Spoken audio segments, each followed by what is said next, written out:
Marcus Wellington purchased a deteriorating coastal manor for $8,000, convinced he'd secured a fixer-upper to renovate and make ends meet. However, what he uncovered, concealed within its decaying framework, was $190 million in gold that belonged to the most ruthless criminal syndicate the shoreline had ever witnessed. Before diving into this tale, don't forget to hit subscribe because tomorrow brings an exceptionally captivating story that will leave you speechless. Dawn light scattered across the Pacific like molten copper, illuminating the abandoned stretch of California coastline in tones of bronze and crimson. Marcus Wellington occupied the parking area of the Harborview District Courthouse, his dark fingers clutching a tepid cup of convenience store coffee, examining the weathered auction flyer he'd retrieved from the community board at the lumber yard 3 days prior. The document had grown soft from constant handling, studied and reconsidered like a winning ticket he wasn't certain he possessed the courage to claim. Estate liquidation beachfront structure minimum offer $8,000 currency required sold as is no evaluation permitted. Marcus had reached 34 years, though certain mornings he carried the weight of double that time. His palms bore calluses from decades of wielding mallets, electric saws, and gripping the wheel of his weathered Chevrolet work truck. He kept his black hair trimmed close, and his coveralls showed years of wear with scattered paint marks. He didn't present as someone who participated in property auctions. He resembled someone who repaired other people's residences while his own existence gradually unraveled. Yet here he stood because $8,000 represented every dollar remaining to his name. And without taking this desperate, audacious step, he and his son Elijah would find themselves sleeping in that vehicle before the holidays arrived. That dawn had begun like countless others, with Elijah rousing him at 6:15, already changed into his school attire, his backpack positioned across one shoulder. The boy possessed his father's deep brown eyes and his mother's determined jawline, though Marcus attempted to avoid dwelling on Vanessa these days. Attempted and typically failed. "Dad, you'll miss the auction," Elijah had announced, drawing back the threadbare curtains to allow morning light into their cramped rental sleeping quarters. Marcus had groaned, turning away. "What if this proves foolish, son? What if I'm squandering everything remaining to us?" Elijah had settled on the mattress edge, abruptly appearing far more mature than his 12 years. "What if you're wrong? What if this becomes the moment that transforms our situation?" That was Elijah, perpetually hopeful, consistently trusting in opportunities, even after circumstances had provided abundant reasons for doubt. Marcus had drawn his son close, embracing him firmly and breathing in the scent of his coconut-scented hair product. "When did you develop such wisdom?" Marcus had murmured. "Learned from the finest," Elijah had responded, returning the embrace before stepping back. "Now rise. You've got property to acquire." The seaside community of Driftwood Bay had formerly thrived back when commercial fishing flourished and vacationers arrived regularly. Marcus had been raised here, learned to navigate these currents, constructed sand structures on these shores. His father had worked as a master builder, among the most skilled, and he'd transferred all his knowledge before the illness claimed him when Marcus turned 22. He'd inherited his father's equipment, his truck, and his standing for dependable craftsmanship. For a period, that had sustained them. He'd married young to a woman named Vanessa, who pledged him everything, yet delivered merely let down. She departed when Elijah was 2, vanished one morning with half their accumulated savings and a man from the neighboring county. The message she'd abandoned was concise: "I wasn't meant for this lifestyle. Apologies." 3 statements to dissolve a marriage and forsake her child. Marcus had processed the divorce paperwork, but you can't extract support payments from someone who's vanished, so he'd raised Elijah independently, accepting whatever construction work presented itself. Porch reconstructions, kitchen remodels, foundation repairs, the assignments remained consistent for years until the major corporate contractors arrived, undermining his rates with inexpensive workforce and inferior supplies. Gradually, his established customers ceased reaching out. The work evaporated. The expenses persisted. 3 months prior, he'd surrendered the lease on his modest garage space. 2 months earlier, the property owner of their cramped rental dwelling had informed him about selling to development corporations. He had until year's end to locate alternative accommodation. And in Driftwood Bay, where every reasonable property was being acquired and converted into premium vacation lodgings. Securing affordable housing resembled discovering treasure beneath the waves. That's when he noticed the auction announcement. Marcus crushed the coffee container and discarded it in the receptacle. He glanced at his timepiece, a worn Seiko his father had presented him on his 16th birthday. 9:45, the auction commenced at 10 o'clock. He reached into his truck's storage compartment and retrieved a weathered envelope containing 80 pristine $100 notes. It represented everything. His son's birthday savings, the final project compensation, the crisis reserve he'd vowed never to access. All of it. He'd tallied it 3 times the previous evening, seated at their confined kitchen surface while Elijah rested in the adjacent room. 80 notes, $8,000, the precise minimum bid amount, which meant if anyone exceeded his offer, even by a single dollar, he'd depart with merely an vacant envelope and crushed aspirations. He secured the envelope within his work jacket's interior compartment and proceeded toward the courthouse entrance. Inside, the auction chamber was more compact than anticipated, merely a converted meeting space with portable seating arranged in lines facing an elevated stage. A small group had assembled, predominantly resembling professional speculators or property developers, men in casual business attire and women carrying leather folders. Marcus selected a position near the rear, attempting to remain unnoticed. A younger man in a costly suit occupied 2 rows forward, browsing his mobile device with the disinterested demeanor of someone who frequented these auctions habitually. Beside him, an elderly pair murmured to each other, the woman shaking her head decisively as if attempting to dissuade her spouse from something. Marcus recognized a local property broker, Catherine Brennan, positioned in the forward row with her arms folded and a doubtful expression on her features. The auctioneer, a lean man with metal-framed spectacles and a voice that projected like a ship's horn, approached the microphone at precisely 10 o'clock. "Good morning, ladies and gentlemen. Today, we're liquidating a single property, the estate situated at 417 Ocean View Terrace. This is a currency-only transaction, sold as is. No guarantees, no evaluations, no returns. The property has remained in district possession for 7 years following a federal confiscation. Minimum offer is $8,000. A whisper traveled through the modest assembly. Marcus felt his pulse pounding against his chest. 7 years. The property had remained vacant for 7 years. The auctioneer proceeded, adjusting his spectacles as he reviewed from a prepared document. I'm obligated to notify you that this property possesses a, shall we say, complex background. The former proprietors were subjects of a federal inquiry. And while the property itself is lawfully unencumbered, certain purchasers may feel uneasy with the associated past. All records are accessible for examination, and the district makes no claims regarding the condition of the building or premises. Marcus's neighbor, an elderly woman with platinum hair and costly-appearing sunglasses, leaned toward him and murmured, "The Castelliano estate. Everyone recognizes it. Nobody dares approach it. My husband mentioned they discovered 3 corpses concealed in the foundation of one of their additional properties." 3. Marcus's stomach clenched. He'd encountered the name Castelliano previously, mentioned in taverns and restaurants, spoken with the type of awe reserved for supernatural tales and urban legends. The Castelliano syndicate had dominated everything in Driftwood Bay from the 1960s through the early 2000s. Narcotics, illicit wagering, extortion schemes. They possessed half the waterfront, including the police commander and 2 district officials. Then in 2008, the entire operation had crumbled instantaneously.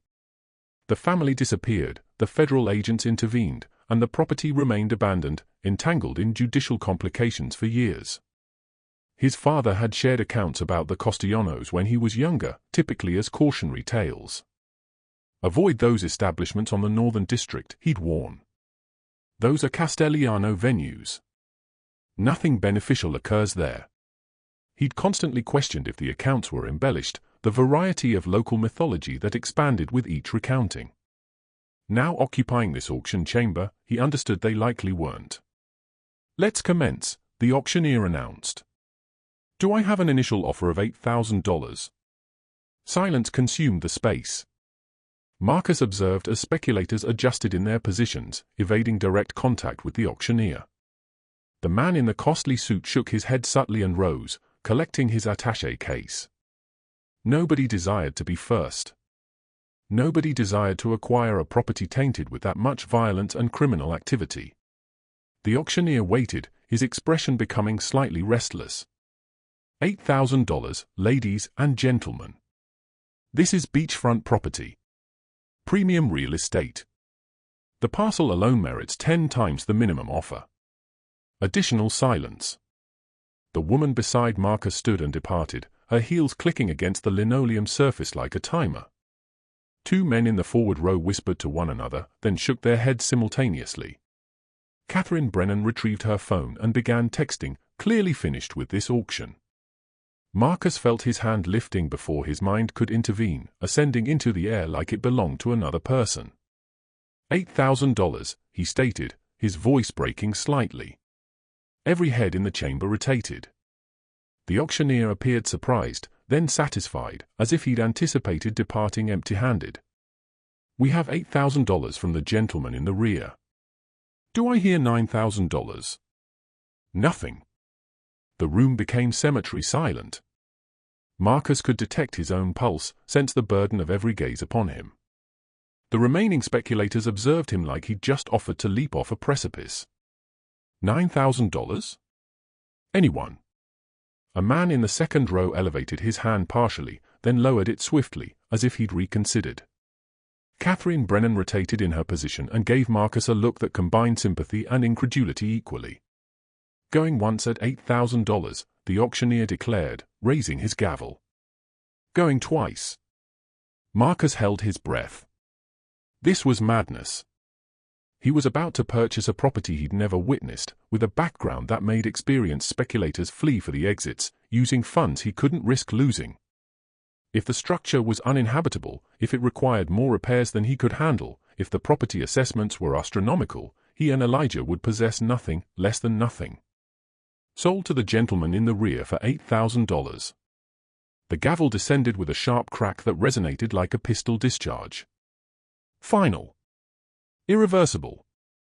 Marcus remained motionless in his seat as the auctioneer smiled and announced, "Congratulations, sir.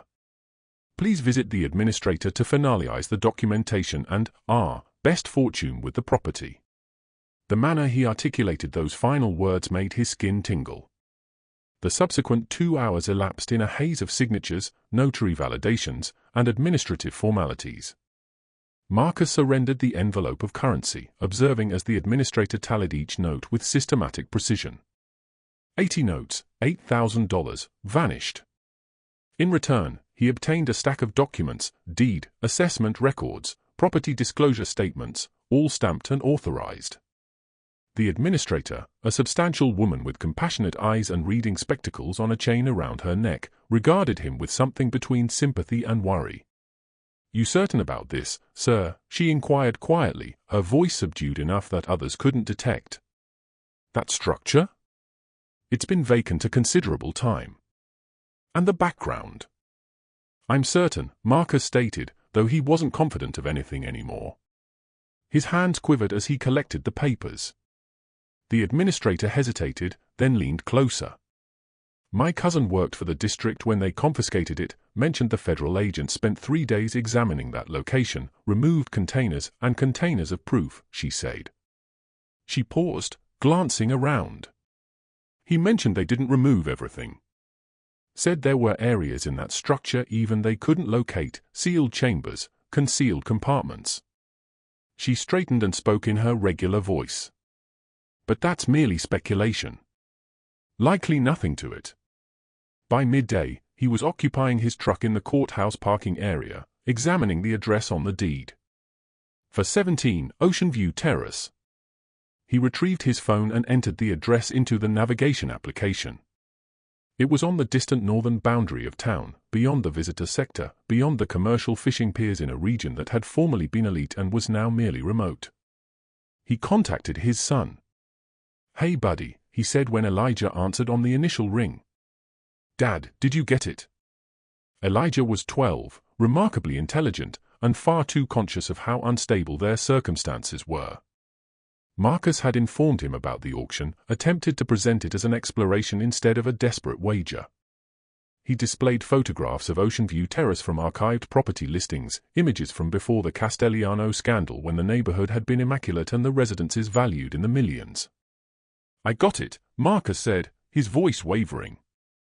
"We have a house," Elijah exclaimed with excitement, and Marcus could detect his classmates in the background at school inquiring what occurred. "Can we go examine it, please? I want to see our house after school. I'm going to inspect it first. Make sure it's secure. Dad, you're the greatest. I love you so much." Marcus grinned despite the tension in his stomach. "Love you, son. See you at 3. Love you, too." He terminated the call and activated the ignition. The journey to Ocean View Terrace consumed 20 minutes, winding along the coastal route past shuttered inns and weather-worn beach cottages. The neighborhood declined with each mile, from neglected to forsaken. By the time he turned onto Ocean View Terrace, he felt like he'd driven into an entirely different realm. The street was bordered with coastal pines and tropical vegetation, their branches forming a passage of emerald shadow that obstructed most of the daylight. Most of the residences were deserted, their windows shattered, their properties overgrown with wild palms and coastal vegetation.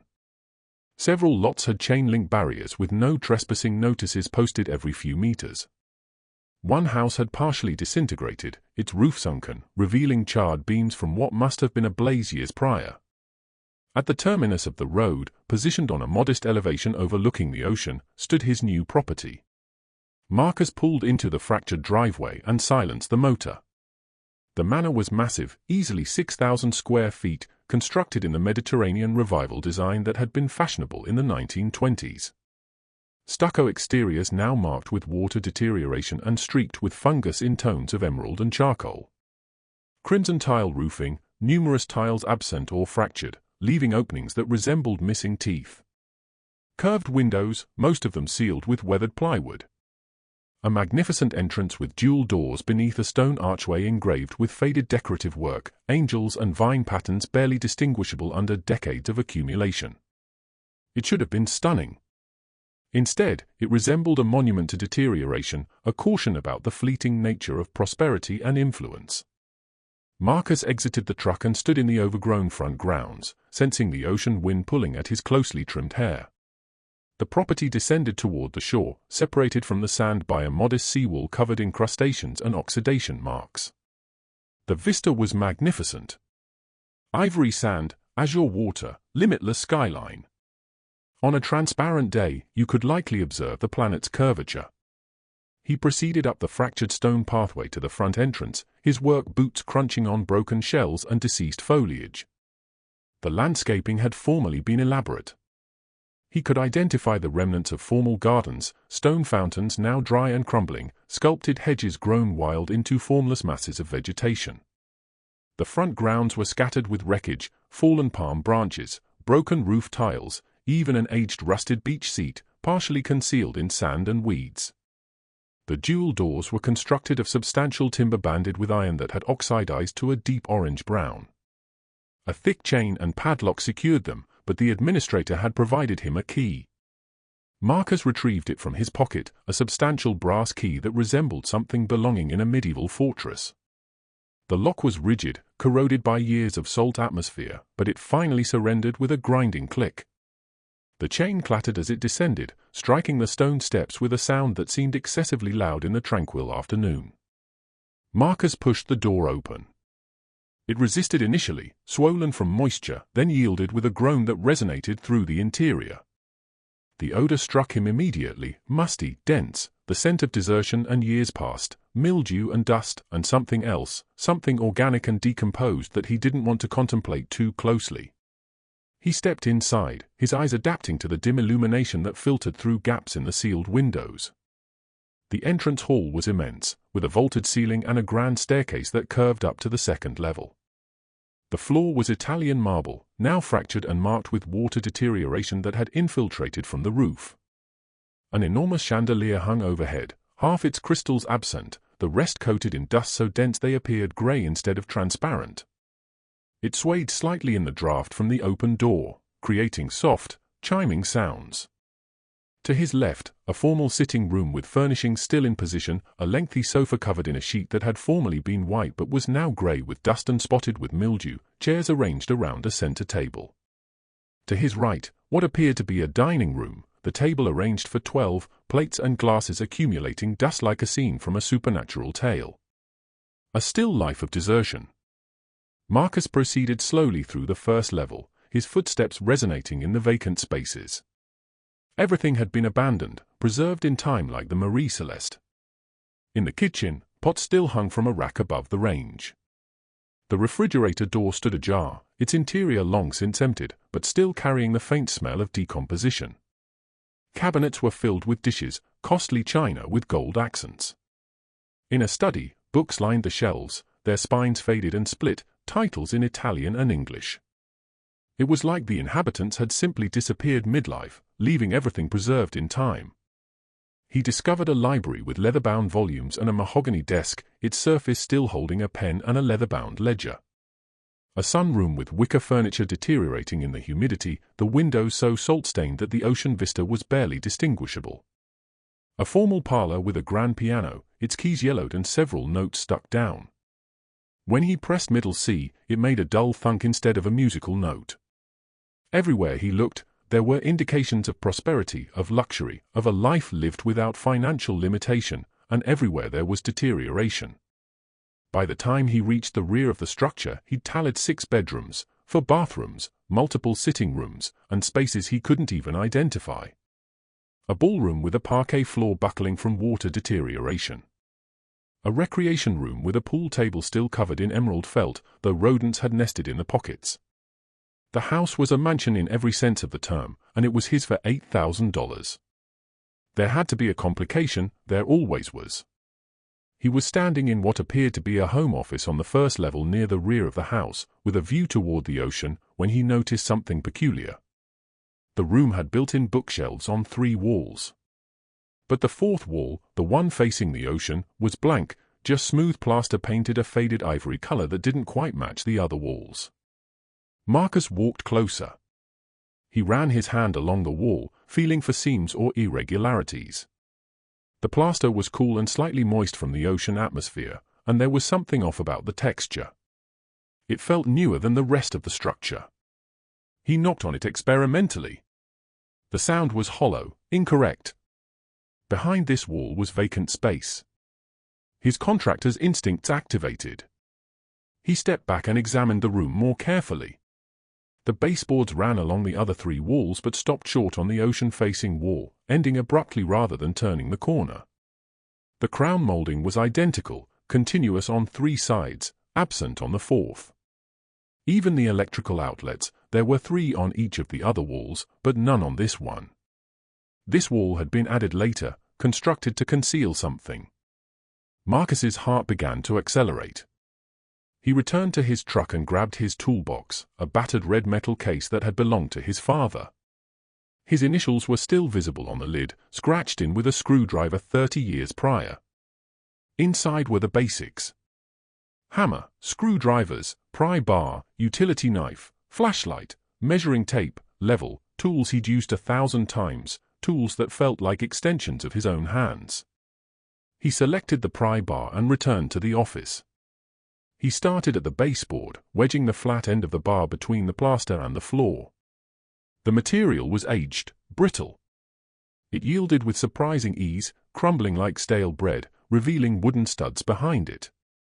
He worked his way along the bottom of the wall, prying away chunks of plaster, exposing the wooden frame beneath. Dust filled the atmosphere, making him cough. Within minutes, he'd created an opening large enough to see through.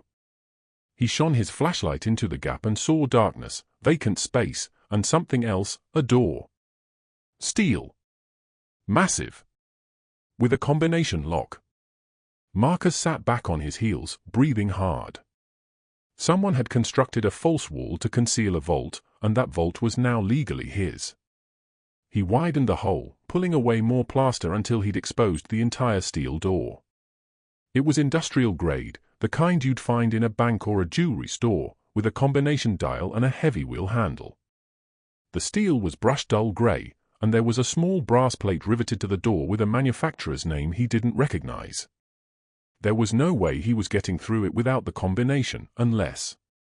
He examined the wall frame more carefully. The false wall had been constructed quickly, efficiently, but not perfectly. Whoever had done it had been in a hurry, probably attempting to conceal the vault before the federal agents arrived. There was a gap at the top where the frame didn't quite reach the ceiling. Marcus dragged a chair over from the desk, climbed up, and shone his flashlight into the gap. Above the vault door, running along the ceiling, was a ventilation shaft. It was narrow, maybe 16 inches square, with a metal grate covering it, but it connected to the space beyond the door. He could see darkness through the slats.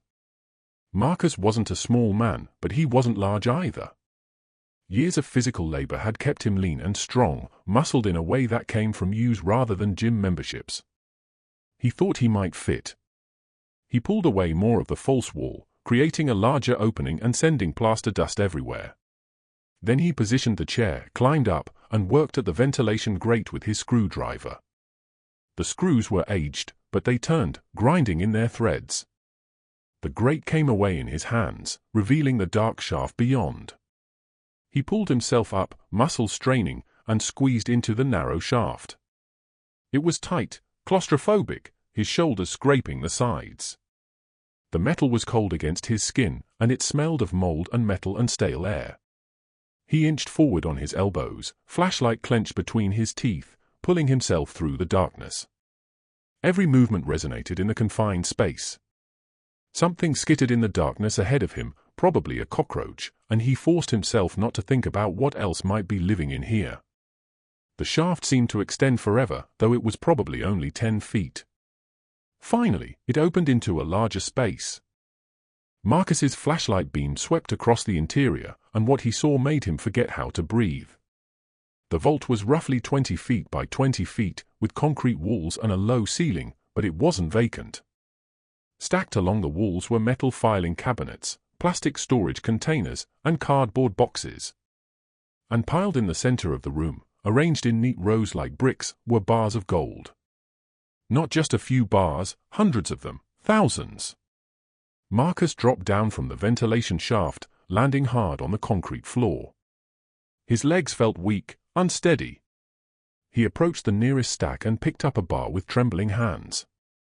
It was heavy, substantial, stamped with markings he didn't recognize and wrapped in protective plastic labeled in faded marker, 24K to 400 ounces. He set it down carefully, like it might explode, and looked around the vault with wide eyes. Every stack had similar markings, weight, purity, origin codes. Some bars were smaller, some larger. The numbers swam in his vision, too massive to comprehend. Along the rear wall, he discovered something else, wooden crates, the kind used for shipping, with rope handles and metal corner braces. He pried the lid off the first one with his fingers, the aged nails yielding easily.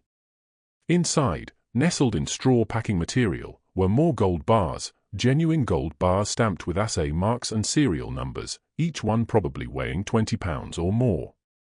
The second crate held additional gold, different sizes, various weights, some bars marked with foreign minting stamps. The third contained more of the same, stacked carefully, each bar wrapped in protective material. He found smaller containers filled with gold coins in protective sleeves, dated from different decades, different countries. Along another wall stood filing cabinets, and when he opened the first drawer, he found documents, ledgers, records, account numbers written in faded ink. Marcus stumbled backward, his back striking the cold concrete wall. This wasn't possible. This couldn't be real. Things like this didn't happen to people like him.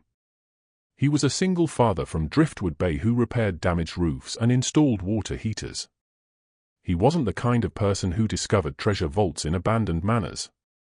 But he was standing in a vault filled with gold, concealed behind a false wall in a manor that had belonged to the Castellano criminal syndicate, a manor he now owned for $8,000. He had no idea how much was here, but it was more wealth than he'd ever witnessed in his life. More wealth than most people would encounter in 100 lifetimes. Sufficient to change everything. Sufficient to get him and Elijah out of that rental dwelling. To purchase a real home, to send Elijah to university, to never worry about expenses again. Sufficient to make them targets. He needed to think, needed to determine what to do. But his mind was racing, unable to process the magnitude of what he'd discovered. This was Castellano wealth, criminal syndicate assets, resources that people had probably perished for. And it was sitting here in his house, waiting for someone to come searching for it. Marcus forced himself to move. He took photographs with his phone, documenting everything, the stacks of gold bars, the crates, the coins. He photographed the markings on the bars, the labels on the filing cabinets. His hand shook so severely that some of the photographs came out blurred. Then he climbed back through the ventilation shaft, scraping his elbows and knees on the rough metal, and carefully repositioned the chunks of plaster he'd removed, making the wall look as undisturbed as possible. He swept the plaster dust into a pile and scattered it near the baseboard, making it resemble natural deterioration rather than deliberate exploration. He gathered his tools and walked back through the manor on unsteady legs. The house looked different now, threatening, like it was observing him, like it knew what he'd discovered. Every shadow seemed deeper. Every creak of aged wood sounded like footsteps. He walked faster, his work boots resonating on the marble floors. He stepped out into the afternoon sunlight and pulled the heavy front door closed behind him, securing it with the chain and padlock. His fingers fumbled with the lock, dropping the key twice before he managed to click it shut. That's when he noticed the vehicle, a black sedan, expensive-looking Mercedes or BMW, parked at the end of the driveway, half concealed by overgrown oleander bushes. It hadn't been there when he arrived. He was certain of it. The windows were tinted dark enough that he couldn't see inside, couldn't determine if someone was sitting behind the wheel or if the vehicle was vacant. Marcus's heart began to pound. He walked toward his truck, attempting to look casual, not hurried. He climbed in, started the engine, and pulled out of the driveway, gravel crunching under his tires. The black sedan didn't follow. It just remained there, silent and observing, like a predator that didn't need to chase because it already knew where its prey would be. He drove 3 blocks before he allowed himself to look in the rearview mirror. The sedan was gone. The street behind him was empty. Marcus pulled over to the side of the road and gripped the steering wheel tight, attempting to slow his racing heart. Everything had changed in the span of a few hours. This morning, he'd been a struggling single father purchasing a cheap fixer-upper, wagering everything on a desperate hope. Now he was sitting on $190 million in gold hidden in a vault in a house with a lethal history. And someone out there knew he'd discovered it. Someone had been observing, waiting. The black sedan wasn't a coincidence. It couldn't be. In 7 years, the house had remained vacant. And on the very day he purchased it, the very day he uncovered the vault, a vehicle appeared. They were watching, and they would return. Marcus didn't go straight home. He couldn't. Not with the black sedan's dark windows seared into his memory. Not with $190 million in gold as reason to be paranoid. Instead, he drove to the public library on Harbor Boulevard, parking his truck where he could observe it from the windows, and walked inside with his phone clutched in his hand like a weapon. The Driftwood Bay Public Library was a single-story building that smelled of aged paper and air conditioning, quiet except for the hum of fluorescent lights and the soft clicking of computer keyboards. Marcus found an empty desk in the rear corner, logged into one of the ancient desktop computers, and started searching. He typed Castellano Family Driftwood Bay into the search bar and watched the screen fill with results. The first article was from the San Francisco Chronicle, dated August 15, 2008. The headline read, "Coastal Crime Empire Crumbles as Castellano Family Vanishes." Marcus clicked it open and began to read. The Castellano family had controlled organized crime along the California coastline for nearly 50 years, the article explained. Started by Vincenzo Castellano in 1962, the operation had grown from small-time gambling and loan sharking into a multi-million-dollar empire. By the 1980s, they controlled smuggling routes from San Diego to San Francisco, owned dozens of legitimate businesses as fronts, and had politicians and law enforcement on their payroll throughout 3 counties. But in 2008, everything collapsed. Federal investigators working with an informant whose identity was never revealed executed simultaneous raids on 17 Castellano properties. They arrested 14 associates, seized millions in assets, and found evidence of everything from money laundering to murder. But the family's inner circle, including patriarch Vincenzo Castellano and his 3 sons, vanished the night before the raids. They were never found. The government spent years trying to untangle the Castellano finances, the article continued. They'd hidden assets in offshore accounts, shell corporations, real estate holdings under false names. Investigators believed the family had stashed gold and assets throughout their properties, but despite exhaustive searches, they never recovered the bulk of the fortune. Estimates put the missing assets at over $190 million, primarily in gold bullion. Marcus sat back in his chair, his mouth dry. $190 million. He'd found it. All of it, or most of it, sitting in a vault in a house nobody wanted. He clicked through more articles. There were dozens of them, each adding pieces to the narrative. Photos of Vincenzo Castellano, a silver-haired man with cold eyes and an expensive suit, being led into court in 1993 on racketeering charges that never stuck. Images of the federal raids, agents carrying boxes from warehouses and manors. Interviews with victims, business owners who'd been extorted, families of people who disappeared. One article from 2009 caught his attention. Castellano informant rumored dead, read the headline. The story was brief, just 3 paragraphs, explaining that sources close to the investigation believed the person who'd betrayed the family had been found and killed, though no body had been recovered. The article ended with a chilling quote from a former FBI agent: "If the Castellanos are still out there, they won't stop until they find who took everything from them." Marcus's hands trembled on the mouse. He clicked through more results, finding obituaries of people connected to the family, business licenses for their front companies, property records for their seized assets. The manor at 417 Ocean View Terrace appeared multiple times, listed as belonging to a shell corporation called Pacific Holdings LLC, which was owned by another corporation, which was owned by another, all leading back to the Castellanos. He found photographs of the manor from before, taken in the 1990s for a luxury real estate publication. The place had been stunning then, pristine white stucco, manicured gardens, a private beach. The article called it a Mediterranean paradise and estimated its value at $4 million. Now it was his for $8,000. Marcus checked his timepiece. 2:30, he needed to collect Elijah from school in 30 minutes. He printed the most important articles, feeding quarters into the library's ancient printer, and stuffed the papers into his jacket. As he walked to his truck, he couldn't shake the feeling that he was being observed.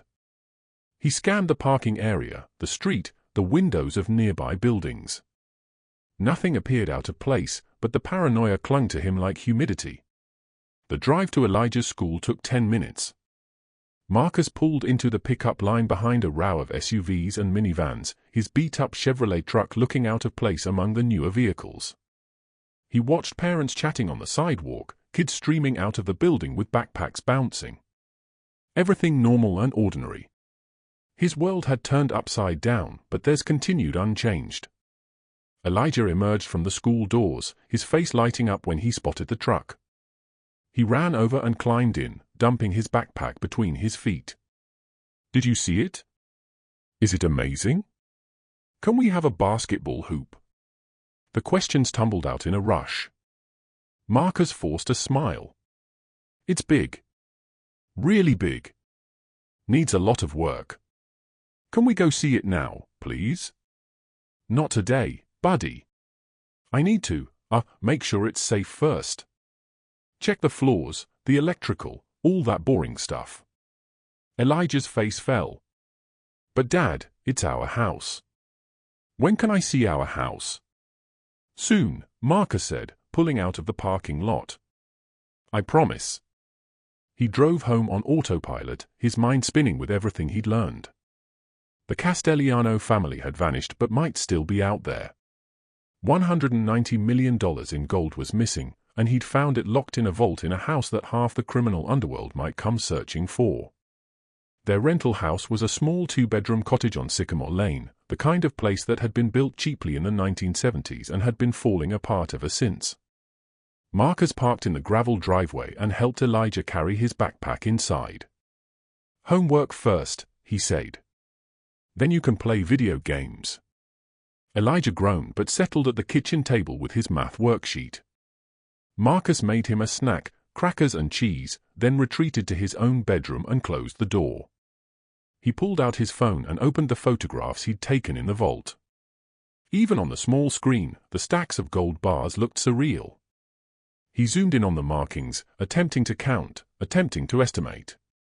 If each bar weighed 400 ounces, and there were hundreds of bars, plus the coins, plus whatever was in those filing cabinets. His phone buzzed with an incoming call. Unknown number. Marcus stared at it for 3 rings before answering. "Hello, is this Marcus Wellington?" A man's voice, smooth and professional. "Who's asking?" "My name is Thomas Brenner. I'm an attorney representing certain interests regarding the property you purchased today at 417 Ocean View Terrace." Marcus's blood turned cold. "How did you get this number?" "Public records, Mr. Wellington. Your contact information was on the auction documents. I'm calling because my clients believe there may have been an error in the sale of that property. They'd like to make you a very generous offer to reverse the transaction. The sale was legal. I have the deed." Of course," Brenner said smoothly. "No one's questioning the legality. But my clients are prepared to offer you $50,000 cash to sign the property back over to them. That's a substantial profit on your $8,000 investment. $50,000. 6 times what he'd paid. Under any other circumstances, it would have been a miracle. But now, knowing what was hidden in that vault, it was an insult. "Who are your clients?" Marcus asked. "I'm not at liberty to say. But they have, shall we say, a sentimental attachment to the property. Family history, you understand." "Family. Castellano family." "I'm not interested," Marcus said. A pause. When Brenner spoke again, his voice had lost its smooth edges. "Mr. Wellington, I'd encourage you to reconsider. My clients can be very persistent when they want something. And that house, well, it's not the kind of place a single father with a young son should be spending time in. Old buildings can be dangerous. Foundations fail, structures collapse, all sorts of accidents." The threat was barely veiled. Marcus's hand tightened on the phone. "Are you threatening me?" "Of course not. I'm simply expressing concern for your safety. Think about my offer, Mr. Wellington. I'll call again tomorrow." He hung up before Marcus could respond. Marcus sat on the edge of his bed, shaking. They knew who he was. They knew he had a son, and they wanted the house, which meant they knew or suspected what was inside it. He walked back to the kitchen where Elijah was working on his math, tongue poking out in concentration. His son looked so small, so vulnerable. What had Marcus done? What had he brought into their lives? That night, after Elijah went to bed, Marcus sat at the kitchen table with the printed articles spread out before him. He read each one carefully, highlighting names and dates. Vincenzo Castellano, the patriarch. His 3 sons, Angelo, Dominic, and Raphael. Associates with names like Romano and DeLucci and Santoro. The informant who'd betrayed them, identity unknown. The $190 million in gold that had vanished. He needed help. But who could he trust? The police? The articles made it clear the Castellanos had owned half the local cops back in the day. Who knew if that had really changed? A lawyer? With what money? He had $12 in his checking account and a vault full of gold he couldn't touch without putting a target on his back. Around midnight, exhausted and no closer to answers, Marcus finally went to bed, but sleep wouldn't come. Every sound made him jump: the creak of the house settling, the rustle of leaves in the breeze, the distant sound of a car engine. He got up twice to check that the doors were locked, the windows secure. The next 3 days followed the same pattern. Marcus went through the motions of normal life, taking Elijah to school, looking for work, pretending everything was fine, but he couldn't shake the feeling of being observed. Twice he spotted the same black sedan parked on his street, always just far enough away that he couldn't see the license plate. Once a man in a dark jacket had been standing across from Elijah's school, smoking a cigarette and watching the entrance. When Marcus stared at him, he'd crushed the cigarette under his heel and walked away. Thomas Brenner called again. Then again. Each time his offers increased: $60,000, $75,000, $100,000, and each time his tone grew more insistent. Marcus stopped answering unknown numbers. On the 4th day, he couldn't take it anymore. He needed to return to the house. Needed to see the vault again. Needed to figure out exactly what he was dealing with. He dropped Elijah at school and drove to Ocean View Terrace, his hands white-knuckled on the steering wheel. The manor looked the same, abandoned and decaying in the morning light. Marcus parked in the driveway and sat for a moment, scanning the area. No black sedans, no watchers, just the empty street and the sound of waves crashing on the shore. He unlocked the front door and stepped inside. The musty smell was already becoming familiar. He walked quickly through the house to the office, pulled away the loose plaster, and squeezed through the ventilation shaft into the vault. This time, he came prepared. He had a notebook, a calculator, and a plan. He was going to inventory every bar, catalog every asset, and figure out exactly what he was sitting on. He started with the gold bars. Each bar he picked up, he checked the stamping, then verified the weight markings to ensure accuracy. It was slow, meticulous work. After 2 hours, he'd inventoried $5 million worth of gold in various bar sizes, another $3 million in gold coins, and he'd barely made a dent in the crates. Then he turned his attention to the filing cabinets. The first drawer he opened was filled with documents, bank statements, property deeds, business licenses, all for companies he'd never heard of, all dated from the 1980s and 90s. The second drawer held ledgers, handwritten records of transactions in neat columns, numbers in, numbers out, locations, dates. It was a complete accounting of the Castellano Empire. The third drawer changed everything. Inside was a leather portfolio, expensive-looking, embossed with gold initials, VRC, Vincenzo Roberto Castellano. Marcus opened it with trembling hands. The first page was a letter, handwritten on heavy stationery. To whoever finds this, it began. If you're reading this, then I'm dead or in prison, and the federal government has seized my properties. Good for them. They earned it. But they didn't earn this. Marcus read faster, his heart pounding. This vault contains the sum total of my life's work. $190 million in gold. Every ounce earned, every bar saved. I built an empire, and this is what it bought me. Nothing. No peace, no safety, no future, just gold and the knowledge that everyone I ever trusted would betray me for it. The letter continued for 3 pages, rambling and bitter, explaining how Vincenzo had built the vault in 1997, how he'd slowly moved his fortune into it over the years, converting assets to gold bullion, hiding it where the government couldn't find it. He explained that he'd planned to retrieve it and disappear, start over somewhere the authorities couldn't reach him. But something had gone wrong. Someone had betrayed him first. The final paragraph made Marcus's blood run cold. I don't know who the informant is, but I'll find them. And when I do, they'll wish the feds had found them first. Nobody steals from Vincenzo Castellano. Nobody. This gold is mine, and I'm coming back for it. Anyone who touches it dies. The letter was dated July 4, 2008, 2 weeks before the raids. Marcus set the letter down with shaking hands. Vincenzo Castellano had built this vault. He'd hidden his entire fortune here, and according to every article he'd read, he'd vanished and was presumed dead. But what if he wasn't? He kept digging through the portfolio. Behind the letter were more documents, detailed records of every ounce in the vault. Vincenzo had catalogued everything with obsessive precision. Spreadsheets showing the breakdown, $190 million in gold bars, coins, and bullion of various weights and purities. Total, $190 million in gold. Marcus sat down hard on the concrete floor, the number echoing in his head. He'd found the entire missing Castelliano fortune.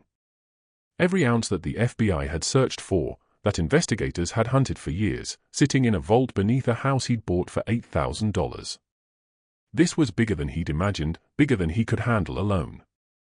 This was the kind of discovery that people killed for, died for, and he was sitting in the middle of it with a 12-year-old son and no one to protect him. He needed to leave, needed to get out of this vault, this house, this situation. But as he turned to climb back through the ventilation shaft, he heard something that froze him in place. Footsteps above him. Someone was in the house. Marcus clicked off his flashlight and stood perfectly still in the darkness, his heart hammering so loud he was sure whoever was up there could hear it. The footsteps moved slowly through the manor, measured and deliberate. Not the quick steps of someone searching, but the confident stride of someone who knew exactly where they were going. They stopped directly above the vault. Then he heard it, the sound of plaster being pulled away from the false wall. Whoever was up there knew about the vault. They weren't searching. They knew. He looked around desperately for another way out, but there was only the ventilation shaft, and climbing through it now would make noise, would give away his position. He was trapped. The footsteps moved to the chair he'd left positioned beneath the vent. Marcus pressed himself against the wall, gripping his flashlight like a club. It wasn't much of a weapon, but it was all he had. A flashlight beam appeared in the ventilation shaft, sweeping across the vault ceiling. Then a voice, rough and aged, speaking with a trace of an Italian accent. "I know you're down there." Marcus said nothing, barely breathing. "I can see your truck outside. Same truck that's been parked here every few days. You're the one who bought the house, right? At the auction." Still, Marcus remained silent. A sigh echoed through the shaft. "Look, I'm not here to hurt you. If I wanted to do that, I would have done it already. I've been watching you for days. I just want to talk." "Who are you?" Marcus finally asked, his voice stronger than he felt. "Name's Raphael. Raphael Castelliano. I believe you're sitting on my father's gold." Marcus's stomach dropped. Raphael Castelliano, one of Vincenzo's 3 sons, one of the inner circle who'd vanished in 2008. "You're supposed to be dead," he said. A dry laugh. "Supposed to be, yeah. Lot of people thought that. Kind of the point. But I'm very much alive, and I need to talk to you about what you found down there. So how about you come up, or I come down, and we have a conversation like civilized people? How do I know you won't kill me? You don't. But think about it. If I wanted you dead, you'd be dead. I know where you live. I know where your son goes to school. Elijah, right? 12 years old, wants a basketball hoop." Terror spiked through Marcus. "Don't you dare." "Relax," Raphael cut him off. "I'm not threatening your kid. I'm just making a point. I've had plenty of opportunities to hurt you, and I haven't, because I don't want to. I just want to talk. 5 minutes. That's all I'm asking." Marcus's mind raced. He was trapped down here. Raphael knew about Elijah. And if he was telling the truth, if he'd really been watching for days, he could have done something already. Maybe, just maybe, he was telling the truth about wanting to talk. 5 minutes, he said. Then you leave me alone. Fair enough. Marcus climbed back through the ventilation shaft, his muscles screaming from the effort.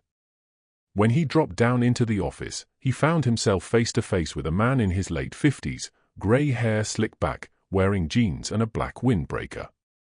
He looked nothing like the photos he'd seen of the young, sharp-dressed mobster from the 1980s. He looked like someone's grandfather, but his eyes were hard, calculating, the eyes of a man who'd seen and done terrible things. "You got a name?" he asked. "Marcus." "Nice to meet you, Marcus. Sorry about the circumstances." He gestured toward the exposed vault door. Brought back memories seeing this place again. "My father built this vault himself. Well, hired people to build it, but he supervised every detail. Paranoid man." "Why are you here?" Marcus asked, keeping his distance. Raphael leaned against the desk. "Because when I heard someone bought this house, I knew they'd eventually find what's down there, and I needed to know if they were smart enough to keep their mouth shut or stupid enough to go running to the cops." "And which am I?" "Still deciding. You haven't called the FBI. Haven't tried to move any of it. Haven't told anyone, as far as I can tell. That's smart. But you're still here, which means you're thinking about it." "Thinking about keeping it, maybe." Marcus said nothing. Raphael continued. "Here's what you need to understand. That gold down there, it's blood money. Every ounce was earned through pain and fear. My father built an empire on broken lives. And this is what he had to show for it. $190 million in gold that he couldn't spend, couldn't enjoy, couldn't do anything with except hide and obsess over. Then why do you want it?" "I don't," Raphael said, and there was something in his voice that sounded almost like truth. "I've been gone 17 years. Built a new life, new identity, new everything. I'm a marine engineer in Portland now. Fix boat systems, go sailing on weekends. I got out of this life, and I don't want back in." "Then why are you here?" Raphael was quiet for a moment. "Because my brother Angelo is looking for this gold. Has been since we disappeared. He never let it go. Never accepted that the life was over. He's been tracking down old properties, following leads, trying to find where our father hid the fortune. And he's close. Real close." "How close?" "He knows about this house.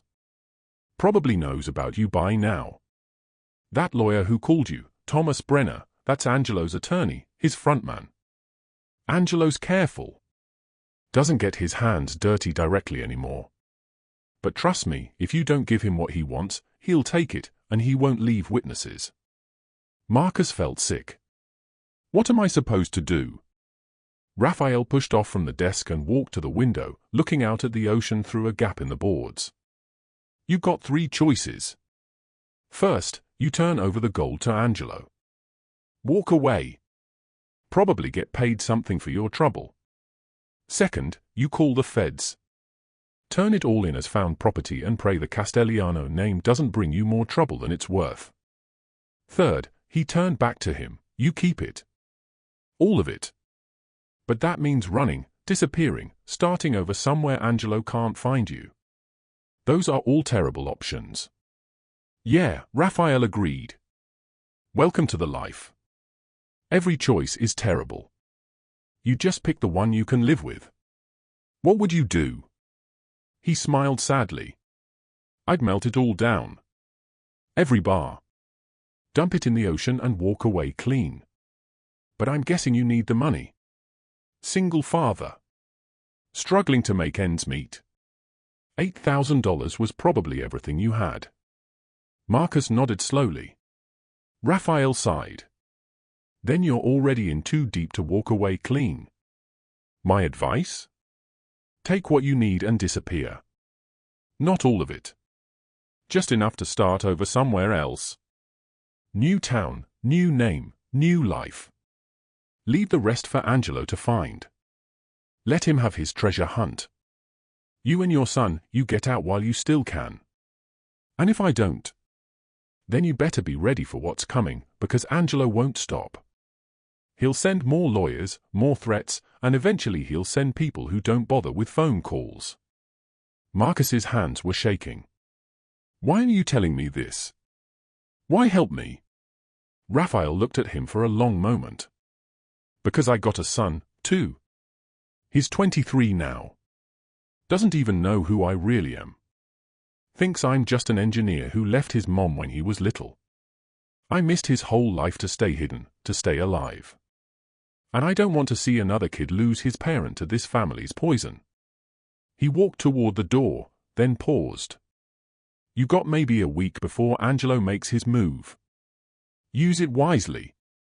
And Marcus, whatever you decide, make sure you can live with it, because this kind of decision, it follows you forever.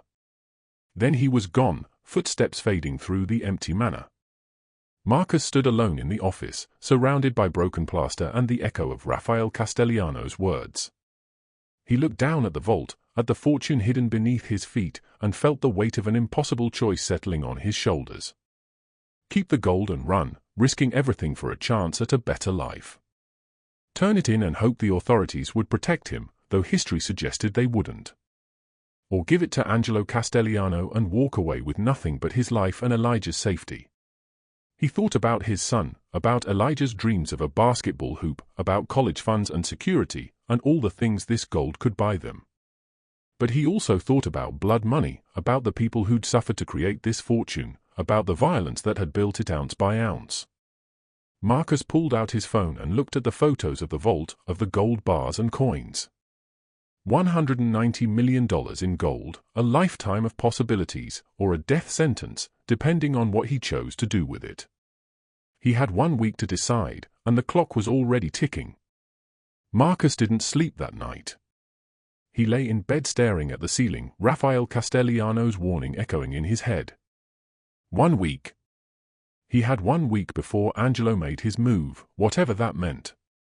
The next morning, he dropped Elijah at school and drove home in a daze. As he pulled onto Sycamore Lane, he noticed something different. A man was trimming the hedges 3 houses down, an older guy with silver hair wearing a faded navy cap. He'd lived on this street for 2 years and had never seen anyone maintain that abandoned property. Marcus parked and walked toward his front door, keys in hand. That's when he noticed the envelope. It was tucked under his doormat, thick and unmarked. He picked it up with trembling fingers and opened it.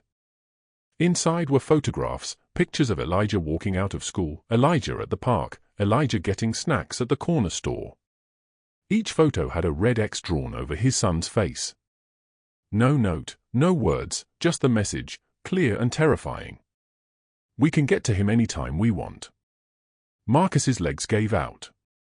He sat down hard on his front steps, the photos scattered around him, bile rising in his throat. This was real. This wasn't some distant threat or vague warning. Someone had followed his son, photographed him, marked him. You okay over there? Marcus looked up. The man with the hedge trimmers was walking toward him, concern on his weathered face. He was in his 60s, tall and lean, moving with the careful precision of someone who'd stayed in shape despite the years. I'm fine, Marcus said automatically, trying to gather the photos before he could see them. But he'd already seen. His expression hardened. Those pictures of your kid? Marcus nodded, unable to speak. The man crouched down beside him, his knees creaking. Let me see. Something in his voice made Marcus hand them over.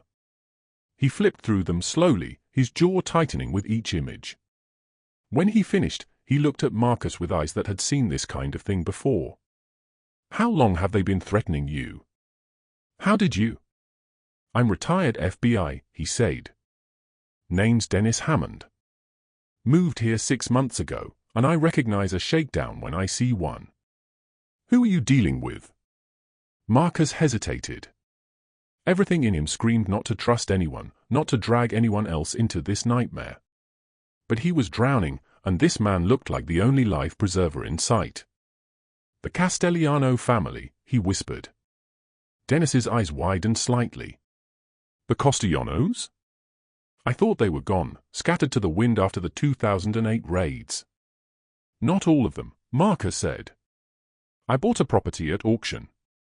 It belonged to them. And I found something inside, something they want back. What did you find?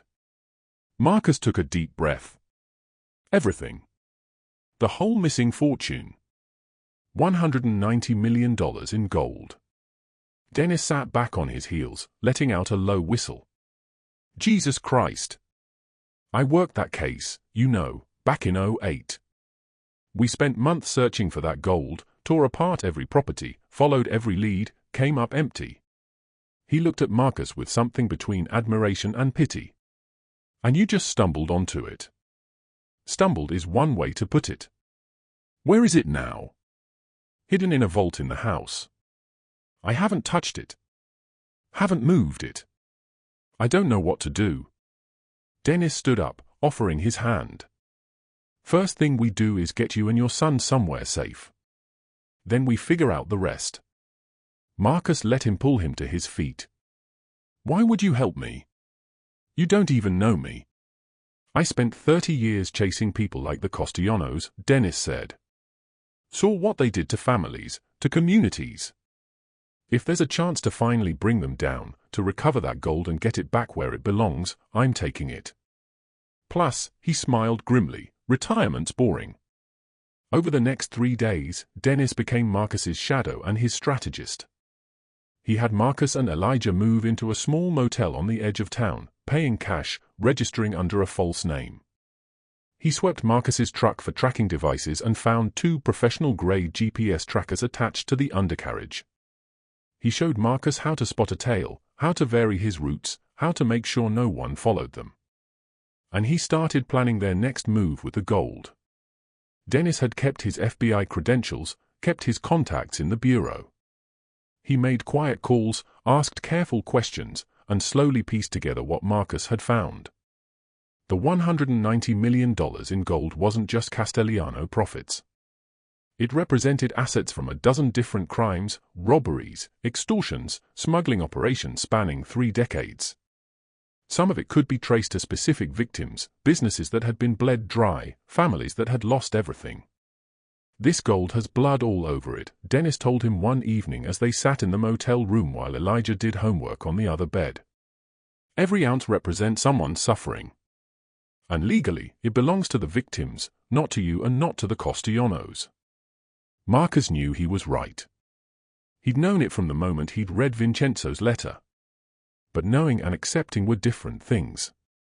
If I turn it in, he said quietly, what happens to me and Elijah?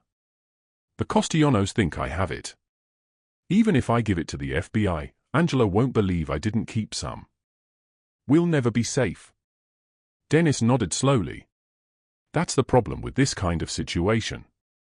There's no clean way out. But there might be a smart way.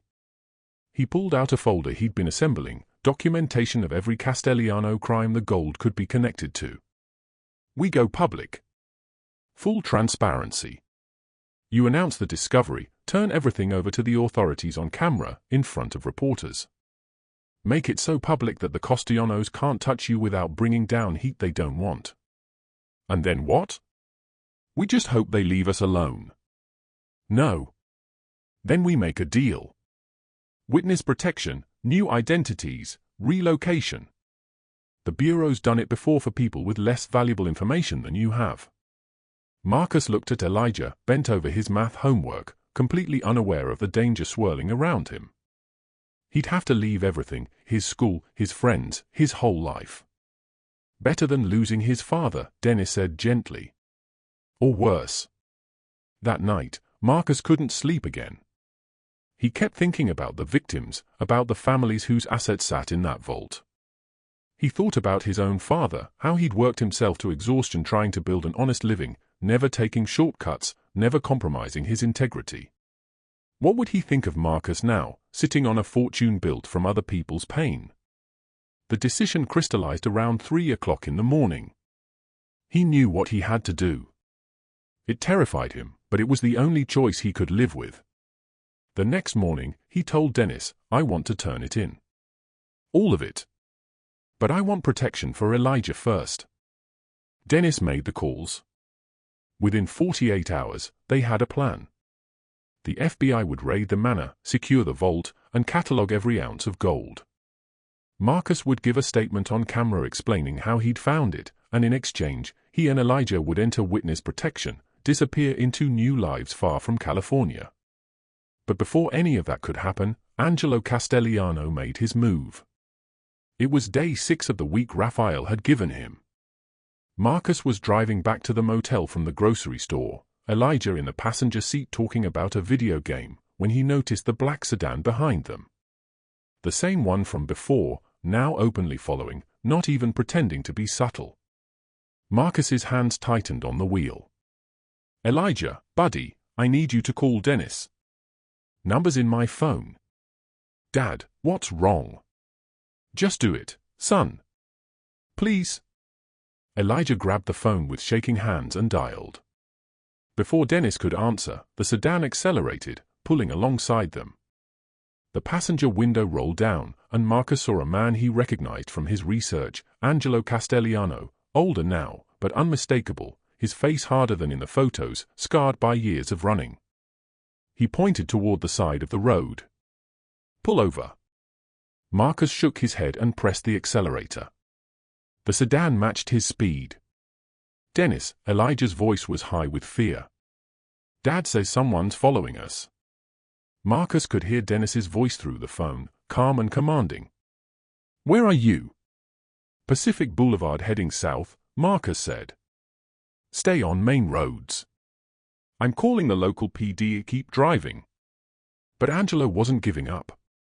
The sedan pulled ahead, then swerved in front of them, forcing Marcus to slam on the brakes.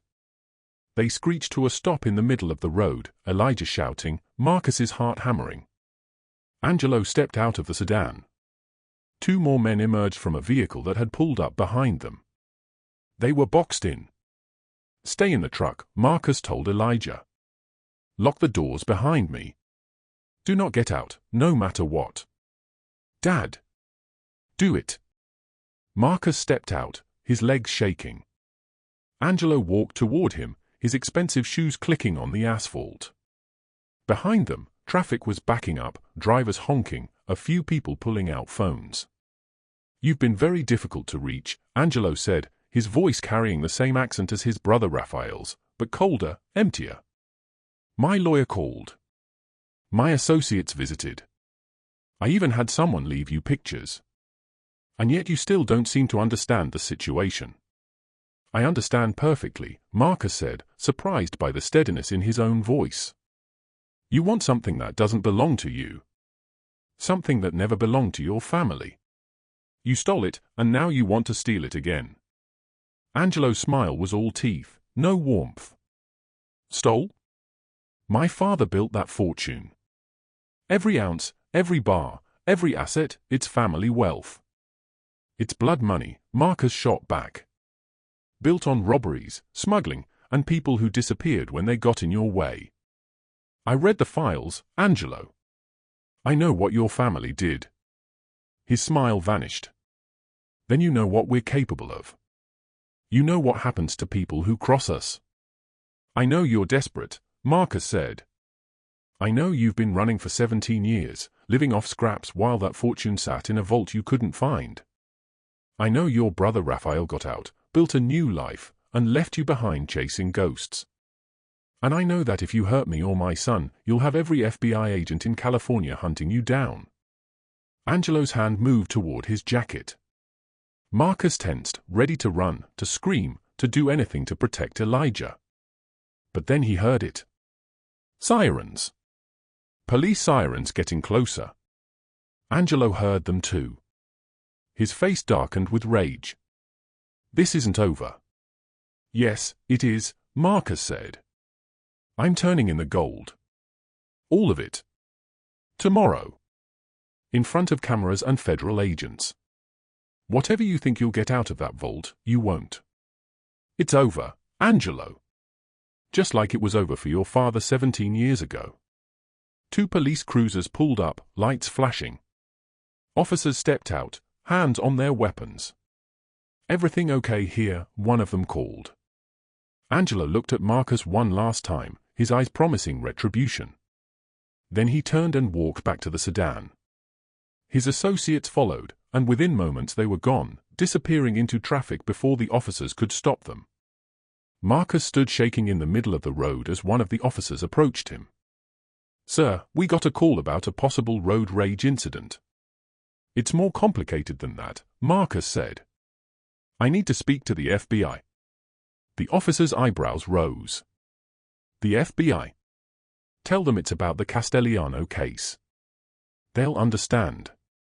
24 hours later, Marcus stood in the overgrown front yard of the manor at 417 Ocean View Terrace, surrounded by FBI agents, local police, and a growing crowd of reporters. News vans lined the street, cameras trained on the decaying house.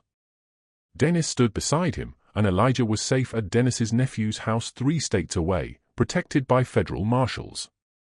Special Agent Rebecca Chen, who'd flown in from the San Francisco field office, addressed the crowd. This morning, acting on information provided by Mr. Marcus Wellington, the FBI executed a search warrant on this property. What we found inside represents one of the largest seizures of criminal assets in the Bureau's history, $190 million in gold bullion hidden in a concealed vault by the Castellano crime family in the late 1990s. The reporters erupted with questions. Cameras flashed. Marcus felt exposed, vulnerable, like he was standing naked in front of the world. Agent Chen continued, Mr. Wellington purchased this property legally at a county auction 6 days ago. Upon discovering the vault, he immediately contacted authorities and has cooperated fully with our investigation. Her cooperation has been invaluable, and we believe this recovery will help bring closure to dozens of victims of Castellano crimes dating back to the 1970s. A reporter shouted, Is he keeping any of the gold? Mr. Wellington has declined any reward or finder's fee, Agent Chen said. The assets will be held as evidence and eventually distributed to verified victims through the federal courts. Marcus stepped up to the microphone, his hands shaking. He'd prepared a statement, written it out last night, but now the words seemed inadequate.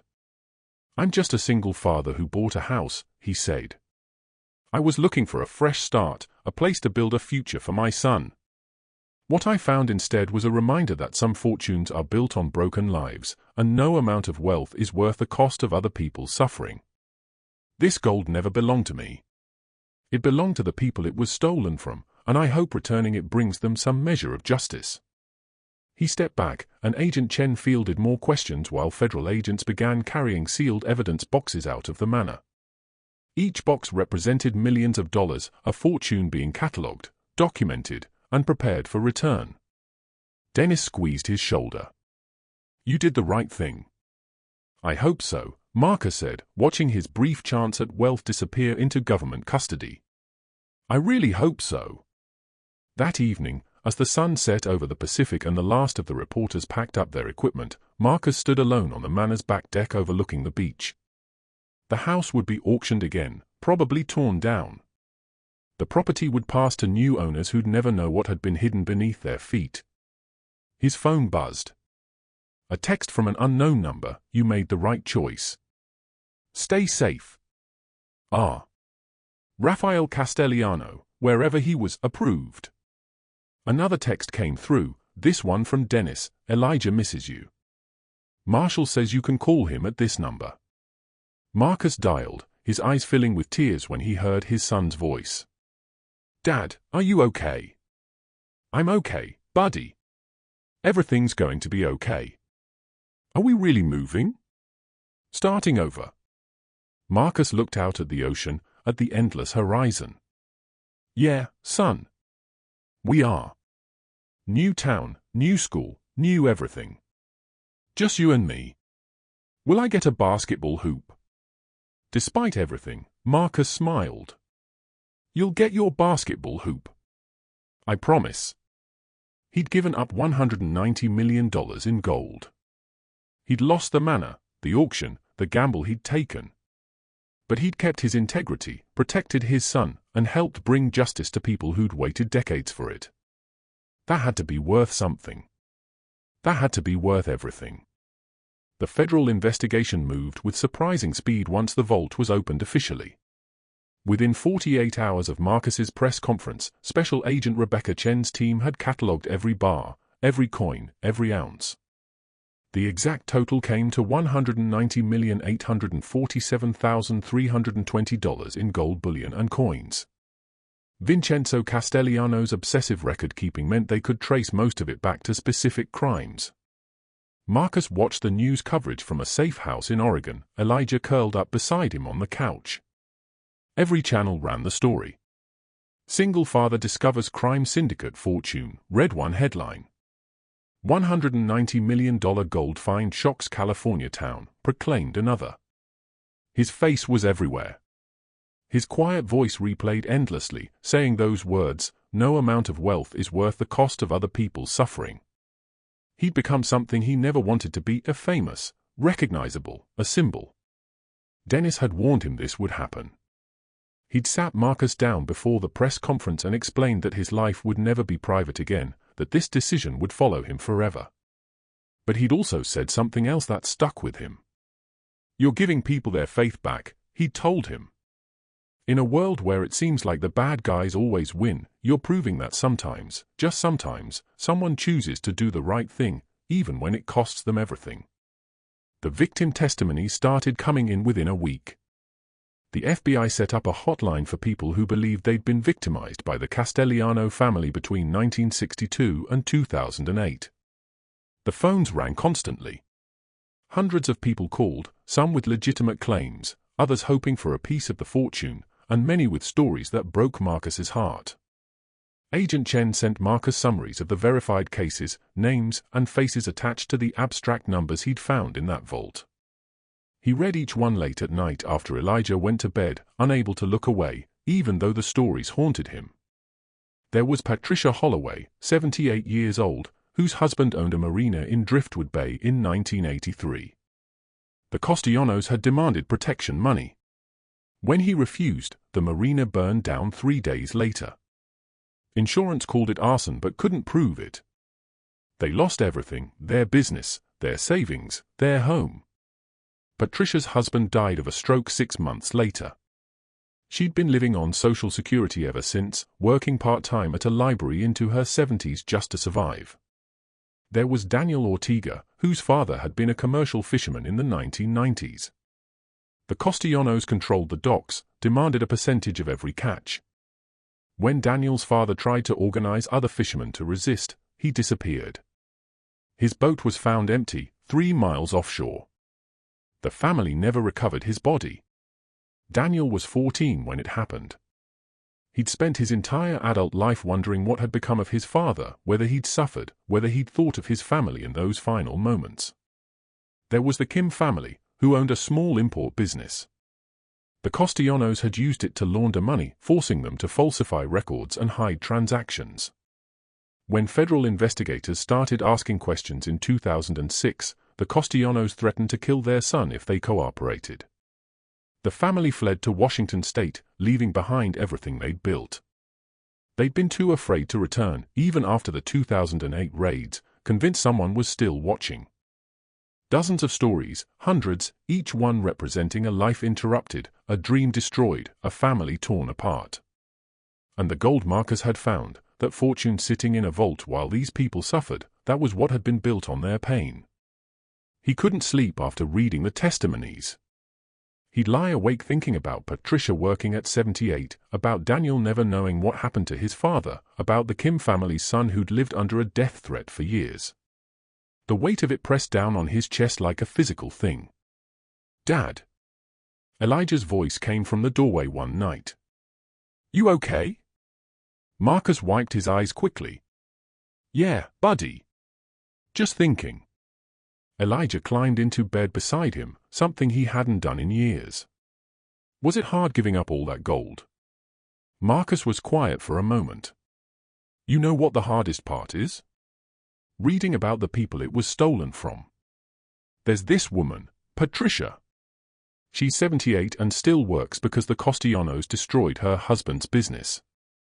With just a tiny piece of what I found, she could retire, could live comfortably for the rest of her life. Will she get some back?" The FBI says yes. Everyone with verified claims will receive restitution. But it takes time, legal processes, court approvals. Could be years. Elijah snuggled closer. "You did a good thing, Dad. Even if it was hard." "I hope so, son. I really hope so." 2 months later, Agent Chen called with unexpected news. The Department of Justice has approved a finder's fee for you. It's standard procedure in cases like this. You're entitled to 10% of the recovered assets. Marcus nearly dropped the phone. 10%? That's over $19 million. $19 million to be exact. It'll take some time to process, but the money's yours. You earned it. Marcus sat down hard on the edge of the motel bed. $19 million. More money than he could spend in 10 lifetimes. Enough to buy a mansion, send Elijah to any college in the world, never work another day in his life. He thought about it for exactly 3 seconds before saying, "I don't want it." Agent Chen was silent for a moment. "Mr. Wellington, I'm not sure you understand. This is $19 million. Legal money. You're entitled to it." "I understand," Marcus said. "But those people, Patricia, Daniel, the Kim family, all of them, they need it more than I do. Can you distribute my share to the victims? That's extremely generous." "But are you sure?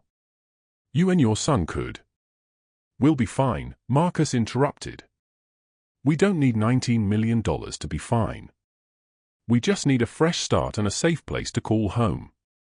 Those people waited decades for justice. Let them have it." "Mr. Wellington, I don't think you understand." "I understand perfectly. That money came from crimes, from people who are still suffering. I don't want any of it.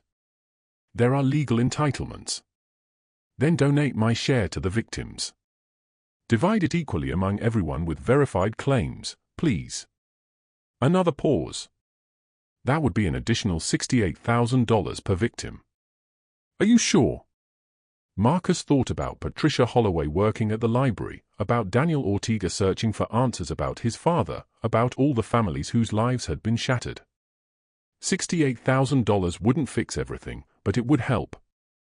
It would mean something. "I'm sure," he said. "Keep $100,000 for Elijah's college fund. The rest goes to the victims." "Mr. Wellington," Agent Chen's voice was thick with emotion, "that's one of the most extraordinary things I've ever heard. It's just the right thing to do." When the news broke that Marcus had donated nearly $19 million back to the victims, the media frenzy intensified. He couldn't turn on the television without seeing his face, couldn't open a newspaper without reading think pieces about his decision. Some called him a hero. Others called him foolish. A few suggested he was mentally unstable to turn down that much money. But the victim families understood. Letters started arriving, forwarded through the FBI field office, handwritten notes on lined paper, printed emails, even a few packages with small gifts enclosed. Each one thanking him, blessing him, telling him that his sacrifice meant the world to people who'd given up hope of ever seeing justice. Patricia Holloway wrote, "Dear Marcus, I cried when I heard what you did. Not just because of the money, though that will change my life, but because you saw us. You saw that we mattered. For 40 years, I thought everyone had forgotten what happened to my husband, to our Marina, to our dreams. But you remembered. You cared. Thank you doesn't seem like enough, but thank you. God bless you and your son. May you find the peace you've given us." Daniel Ortega sent a photo of his father holding a huge salmon, dated 1992, 3 years before he disappeared. On the back, he'd written, "My father would have liked you. He believed in doing right, even when it cost everything. So do you." Thank you for honoring his memory. Marcus kept every letter in a box under his bed. On nights when he doubted his decision, when he thought about the easier life $19 million could have bought, he'd read them and remember why he'd chosen differently. The transformation in Driftwood Bay happened gradually, then all at once. The publicity around Marcus's discovery brought attention to the town that had been forgotten for decades. Journalists who came to cover the story noticed the decay, the abandoned buildings, the people struggling to hold on to a community that was dying. Some stayed to investigate, to tell those stories too. A reporter from the San Francisco Chronicle wrote a feature called "The Town the Castellanos Left Behind," documenting how the crime family's grip on Driftwood Bay had strangled its economy even after they were gone. The story went viral, shared millions of times on social media. Within weeks, things began to change. A non-profit organization dedicated to revitalizing struggling coastal communities chose Driftwood Bay as their next project. They brought in urban planners, economic development specialists, and most importantly, funding. The old fishing docks were rebuilt. Small business loans became available for locals wanting to open shops or restaurants. The abandoned properties along Ocean View Terrace, including Marcus's Manor, were purchased by a developer who promised to restore them historically rather than tear them down and build condos. Dennis kept Marcus updated from his retirement home, now officially unretired, as he consulted with the FBI on tracking down the last remnants of the Castellano organization. Angelo had vanished again after his confrontation with Marcus, but investigators had picked up his trail in Mexico. It was only a matter of time. "Your town's coming back to life," Dennis told him during one of their weekly calls. "People are moving back, opening businesses. There's hope again." "You did that, Marcus. Not just by finding the gold, but by giving it back. There's a new cafe on Harbor Boulevard. The old theater's being renovated. People are moving back, young families who left years ago. They're calling it the Phoenix Effect." "The what?" "Rising from the ashes. They're even talking about putting up a historical marker at your manor, commemorating what happened there, honoring the victims." Marcus felt a lump in his throat. "I just wanted to do the right thing. And you started a revolution without even trying." 1 year after the discovery, Dennis arranged for Marcus to make a secret visit back to Driftwood Bay. "You need to see it," he insisted. "Need to understand what your choice has set in motion." They drove down together, Marcus wearing sunglasses and a baseball cap, trying to stay anonymous in the town where his face had been plastered across every newspaper. What he saw took his breath away. Harbor Boulevard, which had been lined with boarded-up storefronts and faded-for-lease signs, was alive again. A coffee shop with outdoor seating buzzed with customers. A bookstore displayed new releases in its window. The old lumber yard where he'd once bought supplies had been renovated, its facade restored to its original 1950s charm. Young couples pushed strollers down sidewalks that had been cracked and overgrown just months before. "It's like a different town," Marcus whispered. Dennis smiled. "It's the same town, just remembering what it used to be, what it could be again." They drove past the fishing docks where a new seafood market had opened, run by the grandson of one of the fishermen the Castellanos had extorted. A sign out front read, "Fresh Catch Daily, proudly independent since 2010. Marcus felt tears prick his eyes. But the most profound moment came when they drove past Elijah's old elementary school. The playground had been rebuilt, new equipment gleaming in the afternoon sun. Children swarmed over the structures, their laughter carrying on the ocean breeze. And there, painted on the side of the building in bright letters, was a mural. It showed a phoenix rising from flames, and beneath it, words that made Marcus's breath catch, "From darkness, light. From suffering, hope. In memory of all who endured. In honor of those who chose courage." Dennis pulled over. That was painted by one of the victim families, the art teacher whose parents lost their grocery store to Castellano extortion. She wanted something permanent, something that would remind the kids that good can come from bad if someone's brave enough to make it happen. Marcus couldn't speak. He just stared at the mural, at the children playing beneath it, completely unaware of the history their town carried, of the man sitting in a parked car who'd helped write a new chapter. "You changed this place," Dennis said softly. "Not just with the gold, but with the choice. You showed people that integrity still matters, that doing right can still win. Every business that's reopened, every family that's moved back, every kid playing on that playground, they're all here because you proved that one person's courage can ripple out farther than they ever imagine." 6 months after the press conference, Marcus and Elijah were settled into their new life in a small town in Montana. The Witness Protection Program had given them new names, new documentation, a fresh start. Marcus worked as a contractor again, but this time he had enough saved from the college fund to buy his own tools, his own truck, even rent a small workshop. Elijah enrolled in middle school under his new name, nervous but excited. The first week was hard. He missed his friends, missed his old room, missed the life they'd left behind. But slowly, he adjusted. He made new friends, joined the basketball team, even started a coding club.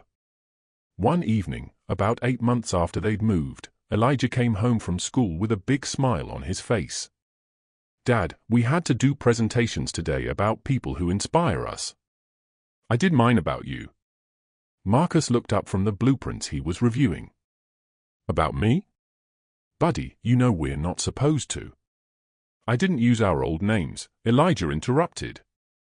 "I just talked about a person who found something valuable and gave it back because it was the right thing to do. I didn't say it was you specifically, but I wanted my classmates to know that my dad is a hero." Marcus's eyes filled with tears. "I'm not a hero, son. I just did what anyone should do. That's what makes you a hero, Dad. You think it's normal. You think everyone would do the same thing. But they wouldn't. Most people would have kept it. I just told the story about a single dad who found a fortune and gave it all away because it was the right thing to do. My teacher cried, 'Dad.' And afterwards, this kid named Tyler came up to me and said his mom lost her job last year and they almost lost their house, but they didn't because someone helped them. He said your story made him believe in good people again." Marcus set down his pencil and pulled Elijah into a hug. "You know what I realized," he said. "I spent so long thinking money would solve our problems, would make us safe and happy. But we're safer and happier now than we ever were when I was chasing that dream. Because we did the right thing," Elijah said. "Because we did the right thing together." The legal process to distribute the restitution took nearly 2 years. The federal courts had to verify each claim, determine appropriate compensation amounts, navigate complex legal questions about statute of limitations and victim eligibility. But finally, in the spring of 2011, the first checks went out. Agent Chen sent Marcus a summary of the distributions. 347 verified victims received an average of $682,000 each. Some got more, some less, depending on the severity of their losses and the documentation they could provide. Patricia Holloway received $912,000 compensation for her husband's destroyed marina, their lost home, and 40 years of struggling. She retired the day the check cleared, donated half to a fund for small business owners facing extortion, and spent the rest of her life traveling to places she and her husband had dreamed of visiting. Daniel Ortega got $530,000. He used it to fund a scholarship for children of commercial fishermen and to commission a memorial for his father and the other fishermen who disappeared under suspicious circumstances during the Castellano years. The Kim family received $746,000. They returned to California for the first time in 15 years, bought back their old building, and reopened their import business. Their son, now in his 30s with children of his own, said it felt like coming home after a lifetime in exile. Each story of restoration, of justice delayed but finally delivered, felt like validation of Marcus's choice. He'd given up wealth, but he'd helped return it to people who deserved it, who needed it, who'd suffered for it. The manor at 417 Ocean View Terrace underwent a transformation that mirrored the town around it. The developer who purchased it, a man named David Kim E.S., the son from the Kim family, had a vision. He wanted to turn the property into a museum and educational center dedicated to the victims of organized crime, a place where their stories would be told, where their suffering would be remembered, where justice would be honored. He hired Marcus as a consultant. It felt surreal walking back into that manor 2 years after he'd first pushed open its doors. The decay was gone now, replaced by careful restoration. The marble floors had been polished, the chandelier repaired and cleaned, the boarded windows replaced with glass that let sunlight pour through. But the office where Marcus had found the vault had been preserved exactly as it was, false wall and all, turned into an exhibit about the discovery. David walked Marcus through the planned galleries. This room will tell the story of the 1960s through the early 2000s, how organized crime took root in coastal communities. This one will honor the victims, individual stories, photos, documentation. And the vault itself, he gestured toward the office, will be the centerpiece. A reminder of what was hidden and what was found. What about the gold?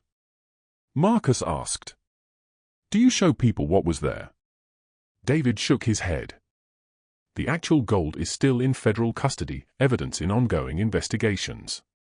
But we'll have detailed photographs, recorded testimonies from victims, interactive displays showing how the fortune was traced back to specific crimes. This won't be a celebration of wealth. It'll be a meditation on cost. Marcus ran his hand along the wall where he'd first pried away the plaster. I stood right here when I found it. I remember thinking my life was about to change. It did change, David said. Just not the way you expected. No, Marcus smiled. It changed better. The museum opened in the fall of 2012, for years after Marcus's purchase of the manor. He attended the opening ceremony with Elijah, now 16 and nearly finished with high school. They'd been given special permission to break from witness protection for the day, to be present for something that had started with Marcus's desperate gamble at a county auction. The parking lot was full. Hundreds of people had come, victim families, local residents, journalists, even some former FBI agents who'd worked the original Castellano case. Dennis was there, older now but still sharp, beaming with pride as he saw Marcus approach. Look what you started, he said, gesturing at the restored manor, the crowds, the energy. I didn't start anything, Marcus protested. I just found something and did what anyone should have done. That's where you're wrong, Dennis said. Most people wouldn't have done what you did. They would have kept quiet, kept the gold, convinced themselves they deserved it. You chose differently. You chose hard. The ceremony began with David Kim speaking about his family's experience, about the years in exile, about the fear that had shaped his childhood. Then Agent Chen spoke about the investigation, the recovery, the justice delivered. And then they called Marcus to the microphone. He hadn't prepared a speech. He walked up to the podium and looked out at the crowd, at the faces of people whose lives had been touched by the Castellano crimes, by his discovery, by his choice. I'm not a hero, he began. I'm just a dad who was trying to survive, who took a chance on an auction, and who found something that didn't belong to him. Everything that happened after that, every good thing that came from it, that wasn't me being brave or noble. That was just me trying to sleep at night. Trying to look my son in the eye and know I'd done right by him, by myself, by everyone who'd suffered. He paused, his voice catching. Someone told me once that courage isn't about grand gestures or fearless action. It's about making the hard choice when the easy one is right there in front of you. I had an easy choice, keep the gold, disappear, live like royalty. And I had a hard choice, give it back, face the danger, trust that doing right would somehow be enough. I picked hard, and I've never regretted it. The crowd rose to their feet, applause washing over him like a wave. Elijah stood in the front row, tears streaming down his face, clapping harder than anyone. After the ceremony, victim families approached Marcus one by one. They hugged him, thanked him, shared their stories of what the restitution money had meant. Patricia Holloway, now 82 and walking with a cane, held Marcus's hands and said, "You gave me my dignity back. I'll carry that to my grave." As the sun set over the Pacific, Marcus stood on the manor's back deck, the same spot where he'd stood for years ago, contemplating his impossible choice. Elijah joined him, and they watched the waves roll in, constant and eternal. "Dad," Elijah said, "do you ever wonder what life would have been like if you'd kept the gold?" Marcus considered the question. He thought about the life they could have had, mansions and luxury cars, expensive schools, and exotic vacations. Then he thought about the life they did have, a modest house in Montana, honest work, quiet dignity, and the knowledge that they'd done something that mattered. Sometimes, Marcus admitted. But then I remember something my father told me when I was young. He said, the measure of a person isn't what they accumulate. It's what they're willing to sacrifice for what's right. I spent my whole life trying to live up to that. And for the first time, I feel like I did. Elijah leaned against him. "I'm proud of you." "I'm proud of us," Marcus corrected. "You gave up a fortune too, you know. You could have had anything you wanted. I got what I wanted, Elijah said. A dad who taught me that some things matter more than money. In the years that followed, Marcus's story became something larger than himself. It was taught in ethics classes, discussed in philosophy seminars, cited in debates about morality and choice. The museum at 417 Ocean View Terrace became a destination, attracting thousands of visitors each year, people who wanted to understand not just the Castellano crimes, but the man who'd found their fortune and chosen to let it go. Marcus himself returned to obscurity, his witness protection identity intact, living a quiet life doing the work he loved. He built decks and renovated bathrooms, fixed foundations, and installed windows. His hands always busy, his conscience always clear. Elijah went to college on the $100,000 fund Marcus had kept, studying social work with a focus on helping victims of crime. He told his father he wanted to spend his life giving back the way Marcus had, helping people who'd lost everything find their way again. And sometimes, late at night when Marcus couldn't sleep, he'd think about that vault beneath the manor's floor. He'd remember the moment he'd first seen those stacks of gold bars, the coins catching his flashlight beam, the heavy bullion cold in his hands. He'd remember the temptation, the hunger, the voice in his head saying, "Take it. Run. Never look back." But louder than that voice, he'd remember his father's calloused hands teaching him to measure twice and cut once, to do the job right even when no one was watching, to build things that lasted. He'd remember Elijah's face, innocent and trusting, believing his father would always choose right over easy. And he'd remember the letters from victim families, the tears of people who'd been invisible for decades finally being seen, the gratitude of strangers whose lives had been changed by someone they'd never meet. That was worth more than $190 million in gold.